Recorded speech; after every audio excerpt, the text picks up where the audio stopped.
Il Consiglio regionale io ho solo fatto da amplificazione a questo grido d'allarme, non ci sono sul bilancio,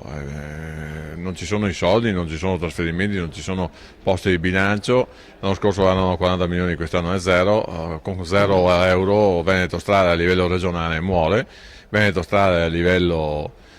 provinciale della provincia di Belluno non ha possibilità di vivere, anche perché i trasferimenti dalle province, in questo caso dalla provincia di Belluno, vengono ridotti da 15 milioni di euro a 4,5, quindi con una riduzione di 10 milioni di euro. Abbiamo dibattuto in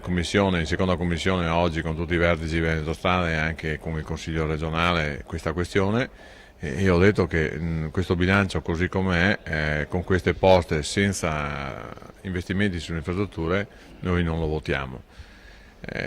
Non lo vota il PDL, non lo votano tanti altri consiglieri, bisogna trovare la quadra. E la quadra è quella di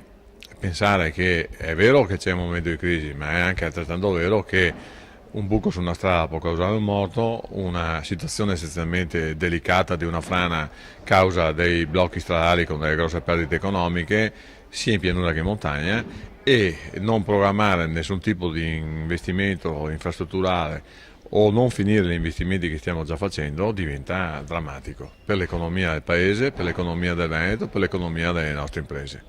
E quindi servono 80 milioni di euro, 10 di spesa corrente liquida e 70 di investimenti per poter finire i cantieri e iniziare qualcos'altro. Dico qualcos'altro perché non potremo iniziare tanti cantieri, ma qualcuno lo dovremo fare.